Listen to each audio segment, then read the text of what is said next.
I think a lot of people are in the same boat as me. We've had our Nintendo Switch for a few years now, we've played all the biggest games, and we are just dying for big, new, exclusive Switch games to play. Or at least that's the best reasoning I can come up with as to why I couldn't pre-order Mario Golf Super Rush since it was literally backordered everywhere I looked. I am sure a lot of people are also in the same situation like myself where you haven't had a Nintendo console for a few generations, so you're excited for games and franchises you haven't played in a long time.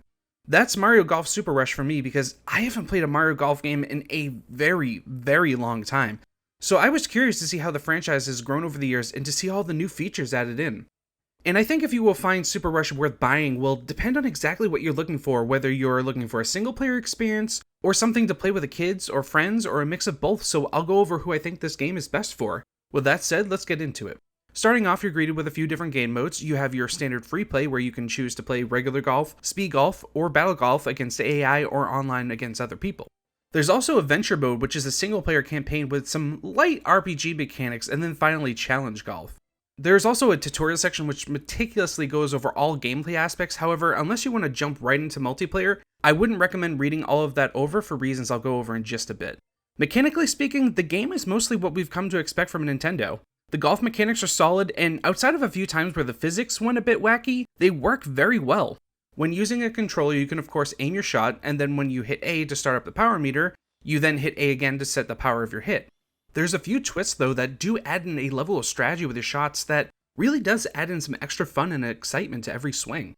After hitting A to determine the power of your swing, you have a few options at hand. Hitting A again will cause normal spin, which causes the ball to roll a bit further from where it lands, but you can also hit A twice to cause top spin, which causes the ball to roll quite a bit further from where it lands. Similarly, there's the backspin mechanic, which works the same, but you hit B instead of A once or twice. This causes the ball to stop where it lands or even have it roll backwards a bit instead. You're also able to put a curve on a shot once or even multiple times depending on your character's stats, something I'll go over more later. This allows you to bend the direction the golf ball travels at a particular point during the shot. For instance, you might have a tree about halfway the distance between you and the hole. If your character has a high enough spin stat, you can make the golf ball go to the left to avoid the tree and then back to the right to get it back in line with the hole. And with a top level spin stat, you can even cause it to bend even further multiple times. This means you can do ridiculous combo shots combining spin and curve, and when you pull them off, it's extremely satisfying. There's also something called the shift mechanic that can add in a level of randomness to each shot. Many things can affect shift, like the type of ground you're standing on or even the type of club you're using. On the power meter, you'll see red slanted lines on either side called the risk zone. If you hit below the risk zone, your shots will be more accurate, but if you hit a high power shot in the risk zone, the game will randomly select where your shot goes, adding in a level of risk versus reward. Do you go for a more powerful shot that goes further, but it's more unpredictable, or do you play it safe and hit a shorter but more predictable golf swing? Once you add in the wind, there's a ton of things you need to look out for. Even with all of these mechanics, it's not overly complicated, but it does create a simple to learn, difficult to master situation, creating something that can be enjoyed by all ages, but for those who put the time in can really master all the game's systems. Lastly, before we get into game modes, there's two more mechanics, putting and special shots. You can enable or disable special shots, but as you finish each hole, you'll have a special meter that builds up. Once it's full, you can do a special golf swing that will go further than your character's stats normally allows, and it does not get affected by wind or other hazards. Putting is a lot more simple than when you use other clubs, although I found it much harder to master. You basically just have to choose direction and swing speed, but the thing you really need to look out for is the slope of the ground. The game will show a grid when putting. White means level ground, red is lower elevation, while blue is higher. This means you need to adjust the direction of your swing depending on the elevation. I found putting downhill worked quite well, but for some reason when putting uphill, the physics of the golf ball were erratic and unpredictable on certain holes. It could have been just bad luck, but something just felt off at times. And thankfully, if you get a shot extremely close to the hole, you can simply tap A to tap it in. Now that we've gone over the basics, let's start with Adventure Mode, and if you're like me and mostly play single player games, this mode probably had you the most excited as well. You get to play as your Mii, and you can use one you've already created, or you can make a completely new one.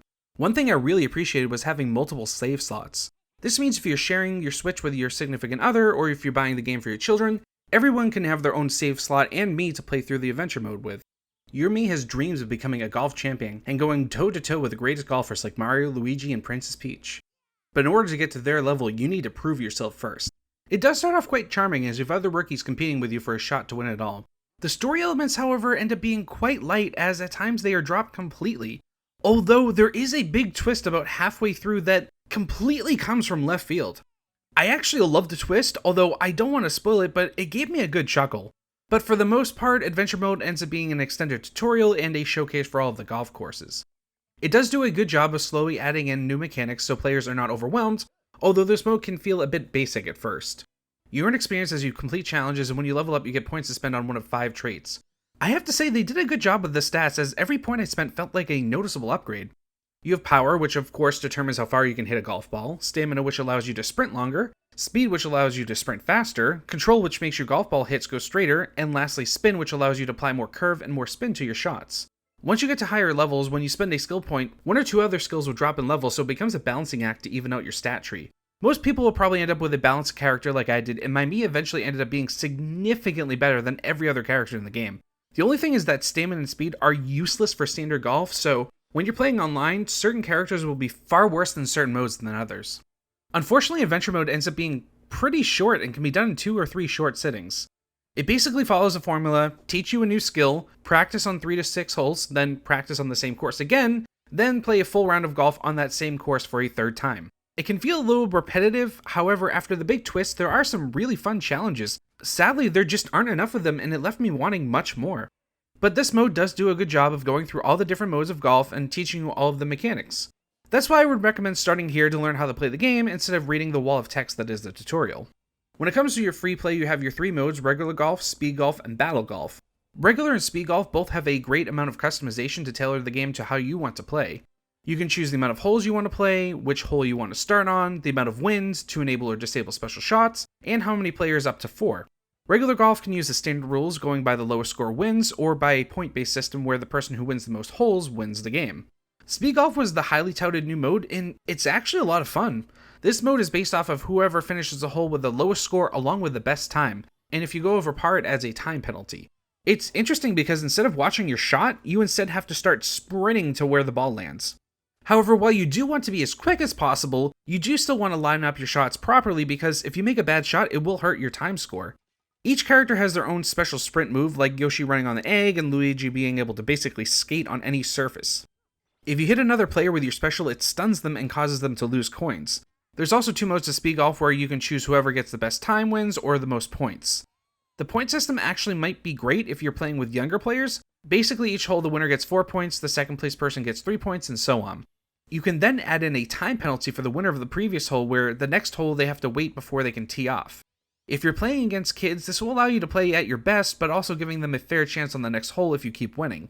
And if you're playing against the AI, this mode ends up being the most challenging, as if you win a hole, you get a huge time penalty on the next hole, so it adds in a nice layer of challenge. But there's a ton of ways to customize all the modes, so everyone will find something that works for them. Lastly, there's Battle Golf. While this mode is fun, there's really not much to say here.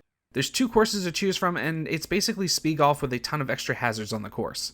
In this mode, the entire course is open, so you can choose whichever hole you want to start with.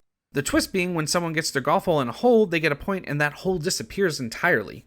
Like I said, this mode was fun, but the rounds are very short, and I felt like I had seen everything there was to see in this mode after playing it just a few times. I can see this mode being great for parties or if you're with a group of friends, but it's just not as much fun when you're playing it solo. Lastly, as far as presentation goes, it's a bit of a mixed bag, but at the same time, I think they did the best they could with the hardware they had. One huge positive is that the game runs at 60 FPS, which means the controls feel very responsive and smooth. This of course meant that there had to be sacrifices in the visual department due to the Switch's aging hardware though. Character models do look great, but some of the courses, especially the grassy ones, can look a little bland in some spots. However, the later levels like the lava course looked spectacular, featuring unique coloring and flowing pools of lava. Personally, I'll take the 60 FPS over better visuals any day, especially in a sports game, so I am very glad that they made that choice. Okay, so overall, I have some mixed feelings on the game. On one hand, the golfing mechanics are solid, and speed golf ended up being a very fun new game mode. Adventure mode had some promise, but ultimately ended up disappointing me with its very short length and issues in the storytelling department. The game is also kind of bare bones. There's only 3 game modes and 6 courses, and then of course 2 more for the battle golf. Granted, there's a good amount of customization for each mode, but that doesn't change the fact that you'll be playing the same courses over and over with very few game modes to choose from. I think there's a decent selection of characters to choose from, though at 17, a few more would have rounded it out nicely. The thing is that Nintendo has already announced that they will be adding in additional courses and characters down the road for free. I'm not a big fan of this approach, as there really should be more content at launch, especially considering this is a full price game. So what it comes down to is that it's a very fun game, there's just not a lot of game to have fun with. So for people looking for a single player experience, I would strongly recommend holding off for now and waiting for a sale down the road once more content is added in. For people planning to play with family and friends or just using this as a party game, this game can provide a lot of fun, and if you're only playing it from time to time, by the time you're running out of content, more might be added in. It's sad because outside of the slightly disappointing adventure mode, I say the game is really fun and worth playing, but the lack of content is a real issue. So with that said, I'm going to give Mario Golf Super Rush a 6.5 out of 10. And again, that's really down to the lack of content, not so much to the lack of quality of gameplay. Although, like I said, the adventure mode was a letdown, and I do hope as they added more courses, they added more story content as well. So anyways, if you enjoyed the review, be sure to hit the like button and subscribe.